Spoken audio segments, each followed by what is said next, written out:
वयस्क मताधिकार पर आधारित जनतंत्र, संप्रभुता संपन्न संसद, स्वतंत्र न्यायपालिका और स्वतंत्र प्रेस, यह किसकी देन है? यह उन महानुभावों की देन है जिन्होंने कि भारत को आजाद होने के बाद किसी न किसी रूप में अपनी भूमिका का निर्वाह किया है, और प्रधानमंत्री के रूप में पंडित जवाहरलाल नेहरू ने इस भूमिका का निर्वाह किया है।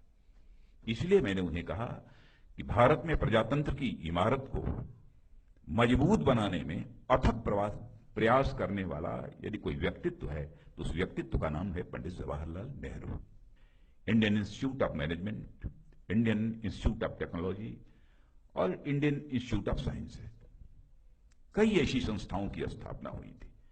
पंडित जवाहरलाल नेहरू इस हकीकत को समझते थे कि भारत को ये दुनिया के विकसित देशों की कतार में लाकर हम खड़ा करना चाहते हैं, तो जब तक विज्ञान और प्रौद्योगिकी यानी साइंस और टेक्नोलॉजी में भारत ऊंचाइयों को हम नहीं हासिल करेगा, तब तक हम भारत को दुनिया की डेवलप्ड कंट्रीज की क्यू में खड़ा नहीं कर सकते। यह उनकी सोच थी। बच्चों के अंदर वैज्ञानिक अभिरुचि बढ़नी चाहिए, इस पर पंडित जवाहरलाल नेहरू का एक विशेष आग्रह था। और बच्चों का यहां तक सवाल है, उनके जन्म दिवस को ही एक बाल दिवस के रूप में मनाते हैं। हम जानते हैं कि वो मानकर चलते थे कि देश का भविष्य यदि कोई है तो आज का हमारा ये बच्चा, बालक, यही देश का भविष्य है। इसकी योग्यता, प्रतिभा, क्षमता में यदि विकास होगा तो भारत, इस देश की योग्यता, प्रतिभा और क्षमता में विकास होगा। यह उनकी सोच थी। जब उनका स्वर्गवास हुआ था, देहावसान हुआ था, केवल भारत के समाचार पत्रों में ही उनके बारे में बहुत कुछ लिखा गया हो ऐसा नहीं था, बल्कि मैं कह सकता हूं कि दुनिया के जो ताकतवर देश माने जाते हैं, जो विकसित देश उस समय माने जाते थे, वहां के समाचार पत्रों ने प्रमुखता से पंडित जवाहरलाल नेहरू के व्यक्तित्व के बारे में लिखा था और उसकी भूरी भूरी उन्होंने प्रशंसा की थी। अंतर्राष्ट्रीय स्तर का यह एक व्यक्तित्व था पंडित जवाहरलाल नेहरू का। एक बार जब स्वेज नहर को लेकर एक विवाद खड़ा हुआ था, अरब देशों और इजराइल के बीच जब संघर्ष हुआ था, तो उस समय अरब देशों का भी पश्चिमी देशों के ऊपर, माने अमेरिका वगैरह के ऊपर भी कोई बहुत विश्वास नहीं रह गया था। कौन हस्तक्षेप करे, कौन मध्यस्थ की भूमिका निभाए ताकि यह संघर्ष अरब देशों और इजराइल के बीच यह समाप्त हो जाए। हो तो नहीं पाया था, लेकिन नाम यदि उस समय के राष्ट्रपति आइजनहावर ने यदि सोचा था किसी का, तो पंडित जवाहरलाल नेहरू का नाम सोचा था। माने इस अंतर्राष्ट्रीय स्तर का ऐसा एक व्यक्तित्व पंडित जवाहरलाल नेहरू का।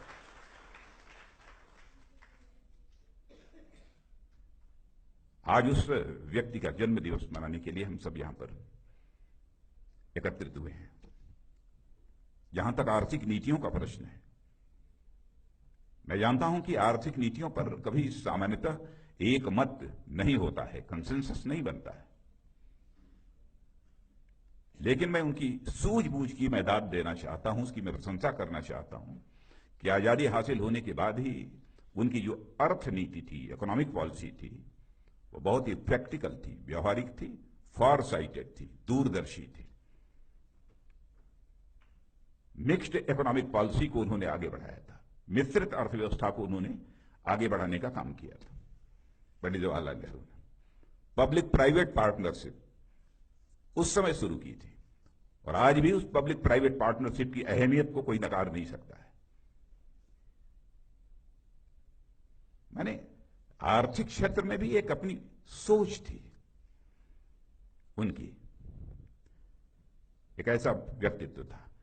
और उस समय सारी दुनिया जबकि दो ध्रुवों में, रूस और अमेरिका में बटी हुई थी, बाईपोलर पॉलिटी पूरे वर्ल्ड की थी, इंटरनेशनल पॉलिटी ये बाईपोलर थी। कुछ देश रूस के साथ थे, कुछ देश अमेरिका के साथ थे। यह साहस करना कि नहीं, न रूस के साथ न अमेरिका के साथ हम किसी के साथ अलाइंड नहीं होंगे, किसी के साथ हम जुड़कर नहीं चलेंगे, बल्कि नॉन अलाइंड मूवमेंट, निर्गुट आंदोलन यदि चलाने का काम यदि किसी ने किया था तो पंडित जवाहरलाल नेहरू ने किया था। यह साहस का परिचय उन्होंने दिया,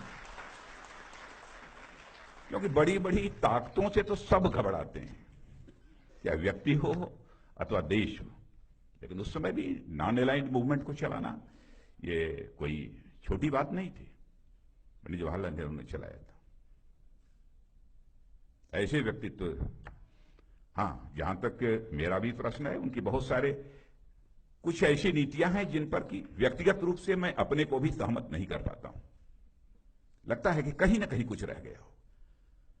नीतियों पर हमारा मतभेद उनके साथ हो सकता है, लेकिन इतनी बात मैं दावे के साथ कह सकता हूं कि उनकी नीयत पर मेरा संदेह कभी नहीं हो सकता है। उनकी नीयत पर संदेह नहीं हो सकता, और नीतियों पर असहमति किसी की भी हो सकती है, उनके नीयत पर मैं संदेह नहीं कर सकता हूं।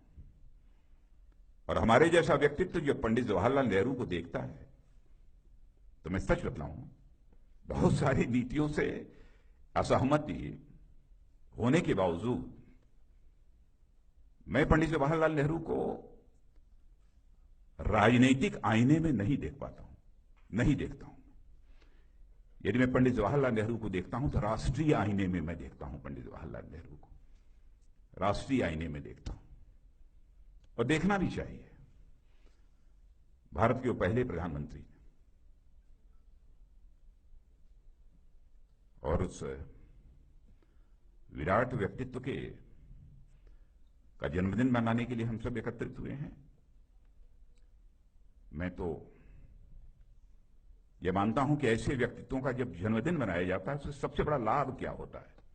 और विशेष रूप से मैं सारे जो महापुरुष हैं अथवा बहुत बड़ी बड़ी पर्सनालिटीज हैं उनके जन्मदिन की ही बात नहीं करता हूं। विशेष रूप से जब आजादी हमको हासिल हुई थी, और आजादी हासिल होने के बाद जिन नेताओं ने भारत के निर्माण में अपनी भूमिका निभाई है, जिन नेताओं ने भारत के निर्माण में अपनी भूमिका निभाई है, उनका जन्मदिन मनाने का लाभ यह होता है कि हम ये समझ पाते हैं उनकी आकांक्षाएं उस समय क्या थी, उनका उद्देश्य उस समय क्या था, और वह कैसे भारत का निर्माण करना चाहते थे। इन सब सारी चीजों को हम समझ पाते हैं, इसीलिए उनका जन्मदिन मनाते हैं, इसीलिए उनका जन्मदिन मनाते हैं। आज इस पंडित जवाहरलाल नेहरू के जन्मदिन के अवसर पर कहने को बहुत कुछ है, इसलिए बहुत ज्यादा नहीं कहूंगा, लेकिन मैं कभी सोचता हूं कि उनके जिस प्रकार के परिवार में वो पैदा हुए और पिताजी का जो एक हैसियत है, कोई एक स्तर उन सब की थी, एक चीज पर मुझे जरूर आश्चर्य होता है कि भाई ये इंडस्ट्रीज की बात करते थे, बड़े बड़े प्लांट्स, स्टील प्लांट्स वगैरह की बात की उन्होंने, और किया भी उस समय, बहुत कुछ किया उन्होंने। लेकिन शायद इस देश की ताकत, इस देश की अर्थव्यवस्था की ताकत जहां पर केंद्रित है, कृषि का क्षेत्र, एग्रीकल्चर सेक्टर, वो पंडित जवाहरलाल नेहरू की नजरों से अछूता नहीं था। पंडित जवाहरलाल नेहरू की नजरों से वो अछूता नहीं था। उन्होंने कहा, I am all for industries, I am all for steel plants, but I do से agriculture is far more important than any industry.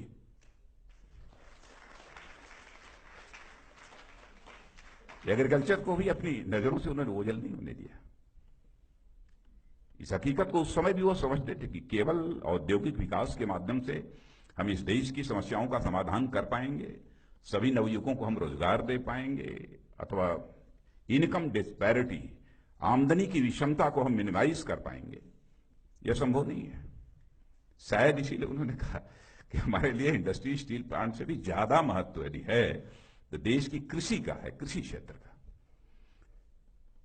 ऐसे एक विराट व्यक्तित्व जिनका जन्मदिन है, मैं हृदय की गहराइयों से उनकी स्मृति के प्रति सम्मान की अभिव्यक्ति करता हूं, और वो हमारे बीच नहीं है, इसलिए मैं अपनी तरफ से श्रद्धांजलि भी उन्हें अर्पित करता हूं।